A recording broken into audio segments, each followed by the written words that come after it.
Welcome to Let's Talk. I'm your host, Woodrow Thompson. We have a great show for you today.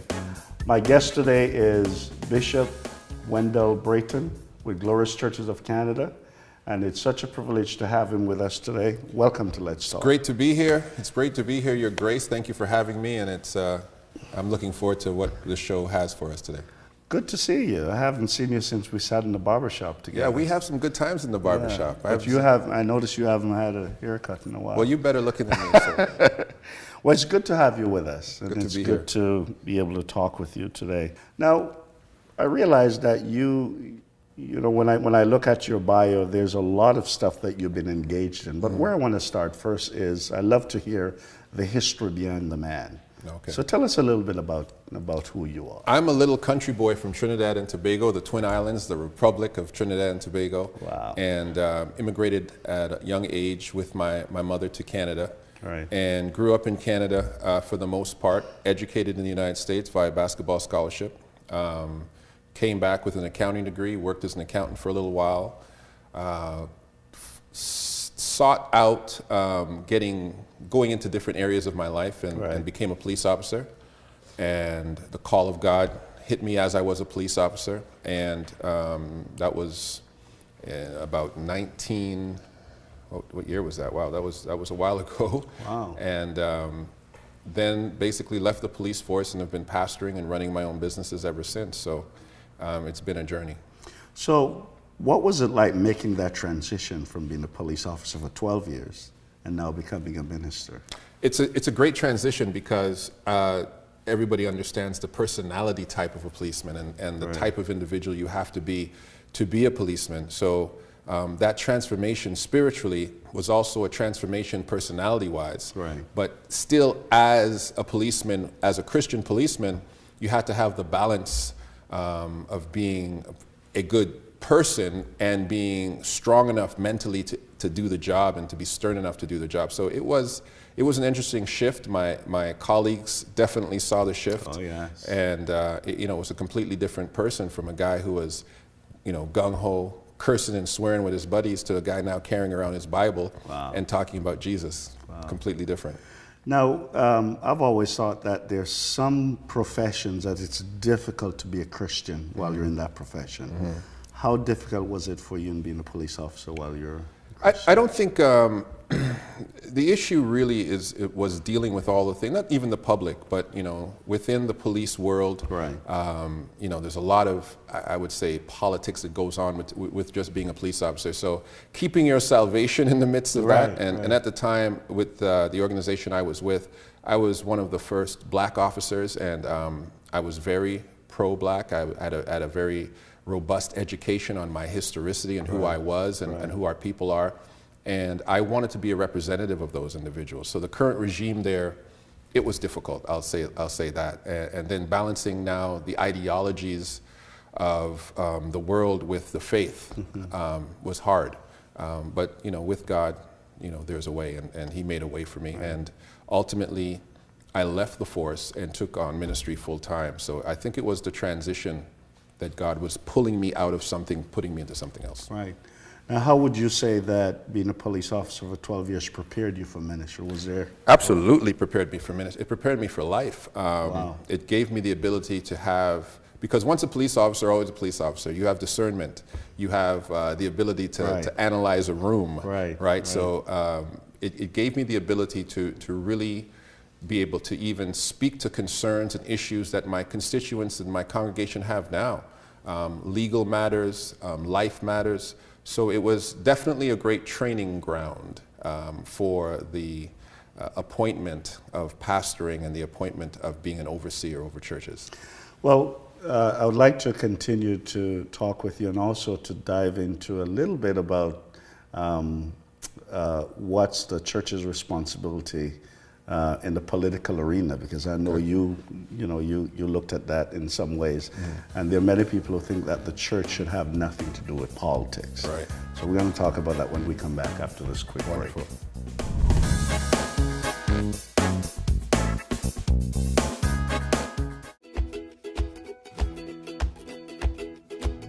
One of Canada's best-kept secrets in the real estate market is Hamilton, Ontario. But that is about to completely change.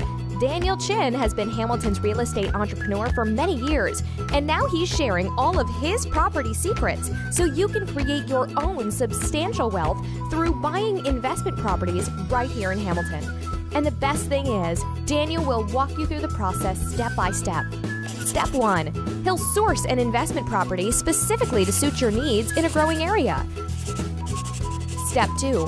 He'll analyze profitability so you can obtain the maximum return on your investment. Step 3. He'll assist in the process of acquisition and financing. Step 4. He'll approach the seller on your behalf and make an offer. Step 5. He'll completely and competitively renovate and prepare the property in order for it to return to the market, ready to achieve the highest possible value. Step 6. Sit back and watch the money roll in. If you've always wanted to get into the real estate investment business but just didn't know how, call Daniel today on 905-537-8202 or email him on danielpchin@gmail.com. And we'll get you on the road to financial freedom. Chin Properties. Improving properties, improving lives. Your wedding day will be one of the most important days in your life, and we want to make sure that you never forget it. Hello and welcome to Runway Weddings. At Runway Weddings, creating is our passion, and we would love to capture your unique day so you can look back years from now and enjoy it all over again. We are proud of our team of photographers and cinematographers, all of whom have the expertise to create high-energy still and motion pictures that tell a story from beginning to end, based on the love story that has been created by the two of you. With our superior collection of cinematic 4K cameras, movie quality sound, and visual equipment, we are ready to capture your wedding day from every angle to create an artistic blend of photographic, cinematic, and documentary-style film that reflects the intimacy of your special day. For more information or to obtain a quote for your big day, call right now 647-933-8068 or go to the website www.runwayweddings.ca and we will schedule a free consultation. We take the time to get to know you so that we can create an experience of photography and cinematography that you will never forget. Call us now.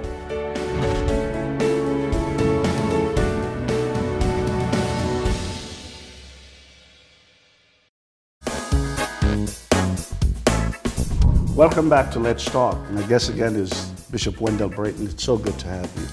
Now, just before we went to the break, we were talking about, I just mentioned politics, and you see what's happening across the border and what's happening even here in Canada. What do you think should be the church's responsibility or response to politics? When I ran for election in 2010 in the municipal election in the city of Toronto, we had a theme. Right. And the church's theme for that year was capture the culture. Okay. Because the church should speak to the designing of culture. Culture should not design the church. Right. And therefore, it is the job of ministry to lead, I would say, the march for culture to be designed by the mind of Christ. You see, one of the things that's very important, and it speaks to any marginalized community, it speaks to any ethnicity, it speaks to any ideology, that if you do not make the laws, enforce the laws, and dispense the laws of a culture, you're not part of it. Right. And so the Christian church has to be involved in lawmaking, law enforcing, and law dispensing, or else we are just bystanders within the civilization. But I'll push back on that by way of saying the church should be the moral conscience of society. What an individual Christian like yourself would do, that's okay. But my pushback would be, I don't think that the church should be engaged in politics. The church's posture is the moral conscience of society. However, you as an individual, myself as an individual, may have gifts that can be used in the political arena, but the church should not. Well, it's difficult to say that because we are the church. So when the church frames thought process, now the regular Christians, who we call the regular Christian, who has a call to go into politics, he is taking the thought process of the church into politics. So to dissect the church from him is impossible. So the church, mother church, who is supposed to teach... When you say the church, you're talking about the corporate church. Yes, the Catholic Church, the Apostolic Catholic Church of which we represent, the Church of Jesus Christ. That is within the believer. And therefore, so the church now should be the guide to its constituency in how to properly represent Christ and society within the political agenda. And if our politicians don't have that mindset, then the church's voice is not voiced within the laws of the land. And that's the issue that we have today. Okay. How do we get the church to come to grips with this? Because there are many believers who just think that politics should have nothing to do with church. There are even Christians who don't vote. Yeah, they don't understand the history, the true history of the church. When the church was formed, we can go back even to the ecumenical councils of 325 AD. And we say in Africa, in Alexandria, we had the church, and we had the Bishop of Alexandria, who was a very political individual, had to be because of the Constantinian effect of his community and his church. Constantinople, Rome, Antioch, Jerusalem, all these churches were able to both navigate their religious system and navigate what was happening in Rome. So Christians who believe that we should not be part of the political process do not understand that the evolution of how the church became the church. You have to have a voice within society. That's our job. Do you think you'll ever pursue politics again? I think the way that I will try to affect politics is I will try to form the mind of the next leaders. And that's what the church should be doing. We should be identifying leaders, the Nehemiahs and Ezras. Ezra was the priest. Nehemiah was the political leader. And so we should be now speaking, we have this mindset where we say speaking truth to power, but unfortunately, power doesn't care about your truth. You have to speak power to power. And so we must be empowering a generation so that they can go and say, I want to run and I want to make a difference. Now, you just started a theological seminary. Will that be part of the training that you'll give as you prepare the younger generation? Definitely. We have courses that speak to that. One of the greatest things of our political seminary is called FTA, Theological Seminary. We're one of the first seminaries to speak to women-focused theology. And the church and Christianity and Judeo-Christianity is one of the first religious movements to empower women and to give women a voice. And so we have to not just think in the gendership of men, but women have a very powerful voice today. And we should be, I have daughters, I have 3 daughters, I want to empower them also. So the theological seminary will be touching on those things, mostly theology, but we also will be touching on some of the socio-political things that the church should touch on in areas of courses and degrees, yes. More with Bishop Wendell Brereton when we come back.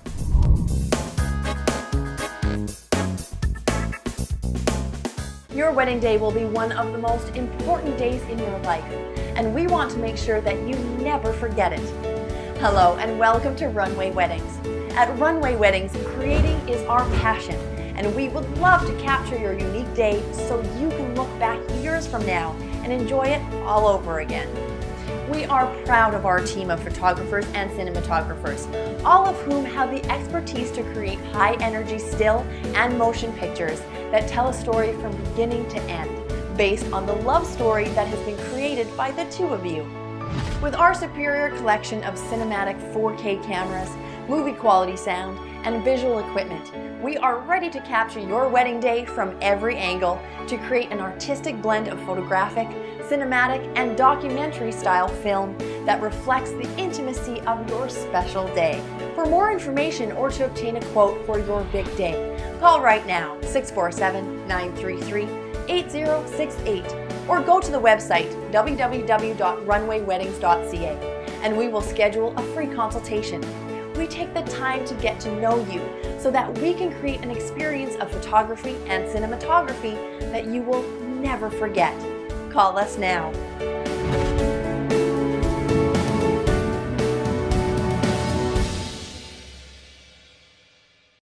TV programs, convocations, conventions, graduations, YouTube commercials. Pinewood Films is a locally owned production company based in Toronto, and we're here to help you capture your event on video. It could be a Saturday or Sunday morning church service, a banquet, a business function, birthday party, even that special wedding day. Absolutely no project is too small or too large. We record and edit all of our footage professionally with high-quality HD and 4K cameras that can be used for TV broadcasting or just home viewing. The choice is all up to you. So, what are you waiting for? Call us right now at 647-933-8068, and there's no obligation.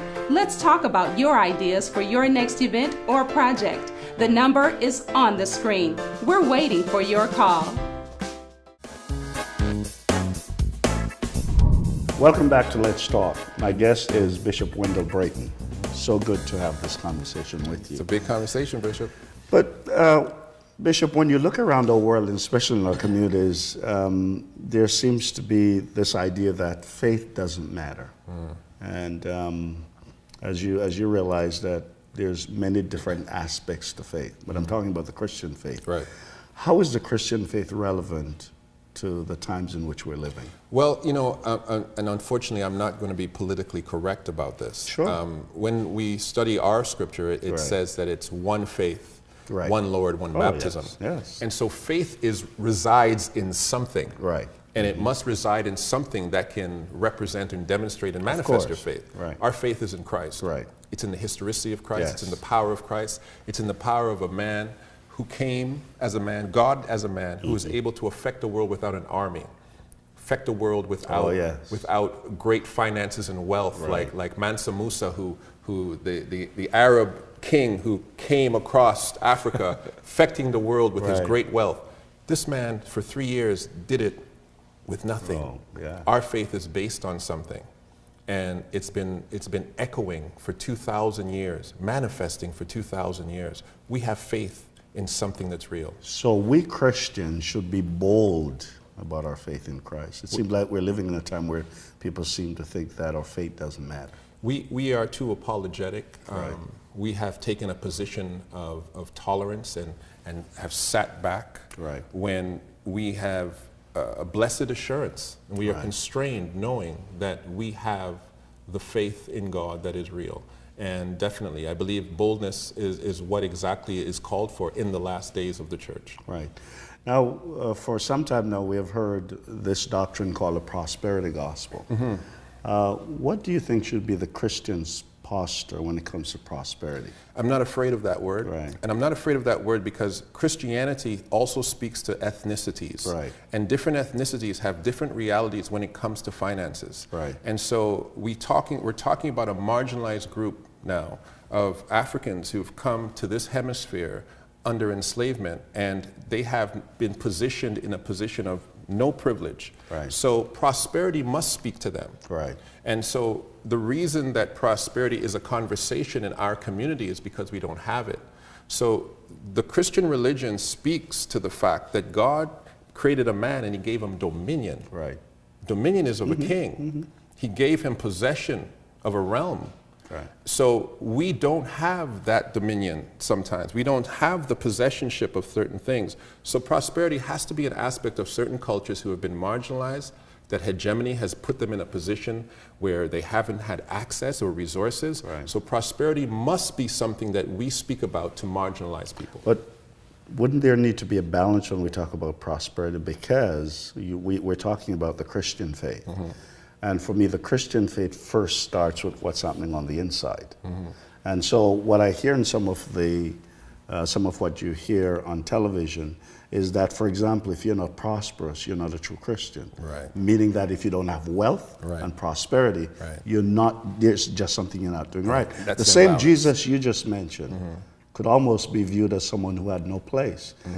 In Bethany, Mary and Martha's, in Lazarus' home, that's where he hung out most of the time. Right. We have an imbalance. Yet he owned everything. Right. We have an imbalance. We have a great imbalance when it comes to delineating the faith and sharing the faith, and that imbalance has to be checked. I have a saying. It's not biblical, but it's a saying, and I say success is the ability to prosper continually in this life and the next. Very good. If your success can't take you to the next life, you never really had it. And our Christianity has to be so balanced that we realize that what we are aspiring to in respect to prosperity has to take us from this life and to the next. Right. When we look around our communities, there's so much brokenness in our community. People seem to have lost hope, especially in our community. You know, it's almost as if there's no hope. What kind of hope could you offer to our viewers as they're listening to us as we talk? For example, we talk about prosperity, and they look at us, they said, man, there seems to be no hope for me. How do we help them to gravitate towards hope?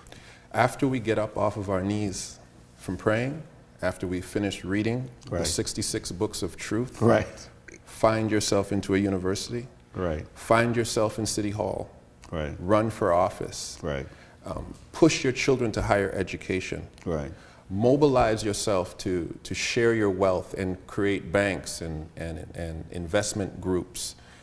Put your people in a position where they can build upon all the very silos of society. Religion is one silo. Law, economics, information, all those things are the silos of society. That's what will bring back hope. The balance of a true society, balancing it in all the areas that cause society to be society, and ultimately put your faith in him, the only Son of God, Christ, God of very God, light of very light. He gives hope. Amen. Well, Bishop Wendell Brereton, it's been a pleasure having you with us. Your grace is good to have you. Good to have that God me, will rather. continue to bless you and the ministry that you're doing, and especially the Theological Seminary. Thank you very much. Thank you very much. Coming up next, we have a special segment with you called Meet the Pastor when we come back.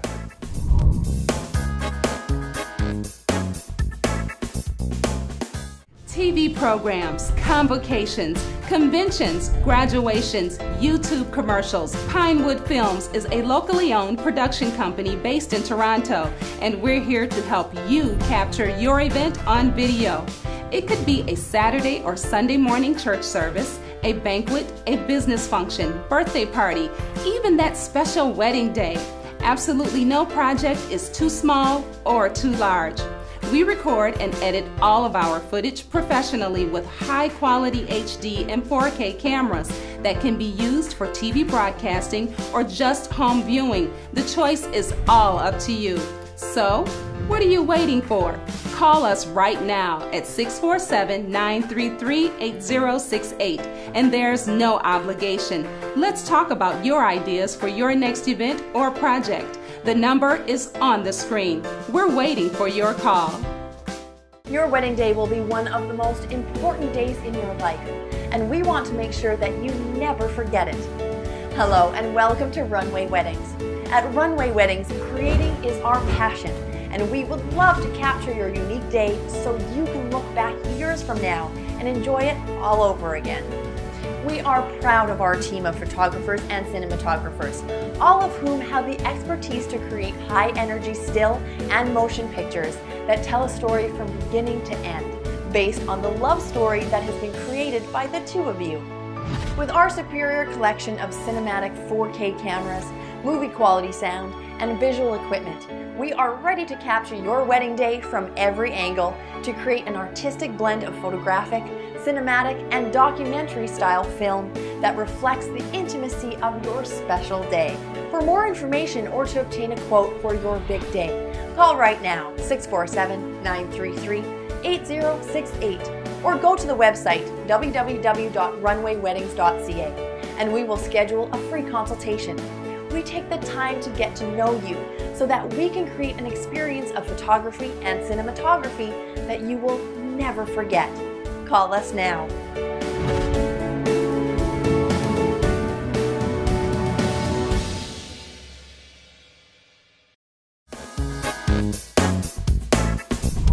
Today at Meet the Pastor, we have Bishop Fritz Manning, pastor of the Hamilton Church of God of Prophecy. Welcome to Let's Talk. Thank you. Thank you. What we want to do is to help people to understand that there's a church in the Hamilton area if they're looking for a church home. Could you tell us a little bit more about the Hamilton Church of God of Prophecy? The church is in Hamilton for about 40 years now. Right. And we're located at 64.5 Wentworth Street North. Right. Downtown, right in the core area. Wow. Of Hamilton. So you're in the city. Right in the core. Right. Area, yeah. So folks who would visit the church, what could they look forward to? Well, they could look forward to vibrant praise and worship. Right. The teaching and preaching of the word, and a great fellowship. Okay. So folks who are in the Hamilton area, if they were to show up on a Sunday morning, what time is your services? So our Sunday school begins at 10 to 11. Right. And then shortly after our praise and worship, and we conclude at 1 o'clock. Okay, good. What's the vision for the church? Well, strange you should ask, because we just started reworking a new vision, but Right. Our vision is to live out the great commandment by loving God, loving people, and to make sure that we are fulfilling the Great Commission, preaching, baptizing, and teaching, to observe all things. Okay. You know that in today's society, churches face challenges, especially with our youth. What do you offer the youth in the city of Hamilton? Well, we have a vibrant youth ministry. I must admit that we are no different from those who are facing challenges. Right. Our young people up to graduating from high school, getting that first job is always a trick. You know, once they get that first job, then you start notice, or if they move up Right, onto college. right. But we have a youth group, a leadership group, and they do dramas, they do teaching the word, preaching the word. They do a number of different things to attract young people. But I find that they are very much attracted to the dramas and to the dancing and stuff like those. Very good, very good.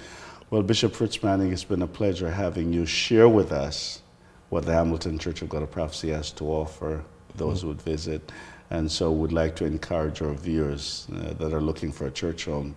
They'll find vibrant preaching, they'll find vibrant worship, and they'll find a place of fellowship. Yes. That is wonderful. And we look forward to welcoming them. Very good. Yeah. Well, thanks again for sharing with us on Meet the Pastor. Thank you too. That's all the time we have for today. Thank you for joining us. We'll see you next time. Let's keep talking.